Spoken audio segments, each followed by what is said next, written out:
The rule tree is the centerpiece of MusicMaster and the subject of episode 5, 10 steps to perfect MusicMaster rotation. In the rule tree, you define the sound of your station. All the basics you've created in your database so far are now being poured into a mold. How often artists are allowed to be repeated, in which way the songs should be spread across the day, and which combination in terms of style or pace are desired.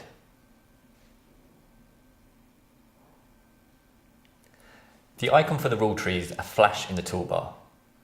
In the rule tree itself, we have two areas. In the left area, we manage our active rules, and on the right side, we can get new rules. Here, all existing rules are stored.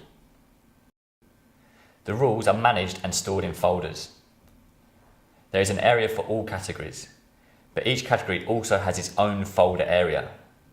There are 3 ways to store a rule and thus activate it.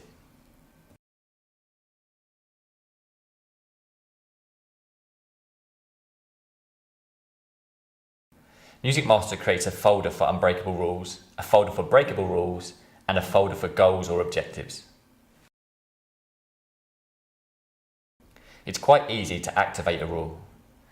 Just drag the rules from the right side to the desired folder on the left.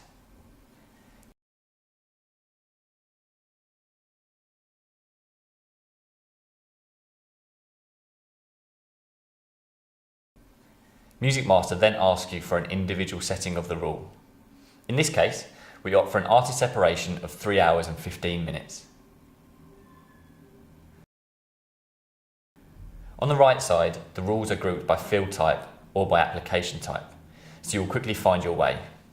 For example, if you are searching for a rule for a certain attribute, go to the rule folder for attribute fields, choose the respective attribute, and then determine if you are searching for a comprehensive rule or for a rule for a single attribute.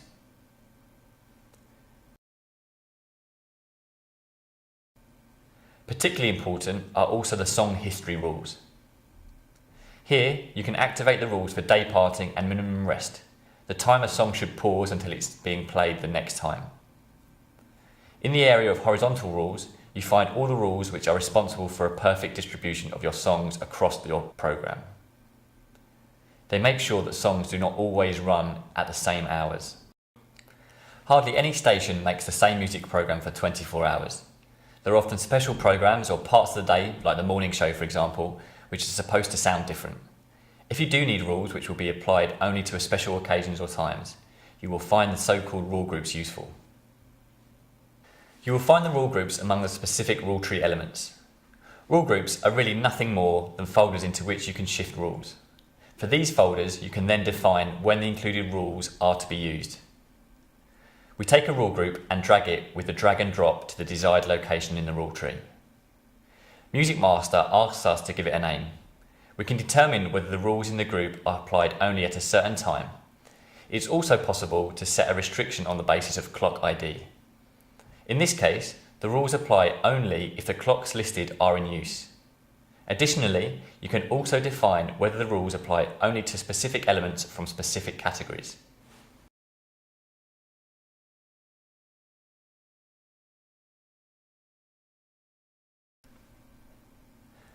With these groups, you should have all you need to implement your strategy for your program with MusicMaster. But better still, with Optimum Goals, you put the metaphorical cherry on your scheduling by placing objectives into the rule system. From all the songs which already fulfill all the rules, the Optimum Goals search for the one that best meets your objectives. If, for example, the goal optimal allocation of hours is activated, MusicMaster will prefer the song which has been played least within this hour. For a program which has a clear and simple structure, you can achieve great results by exclusively using Optimum Goal scheduling. Another important tip. For jingles, drop-ins or promos, you will find all the rules in the rule tree. Do not forget to exclude these categories from the rules for all categories. After all, a jingle artist does not need an artist separation. Click with the right mouse button onto the MusicMaster rule tree and go to the rule tree properties. Here you can activate all categories which are supposed to receive their own set of rules. Rules that usually apply to all categories are then not applied for these categories. Now we are ready to kick off the planning for the first time. In the next episode, you will learn how to schedule and edit your music schedules automatically.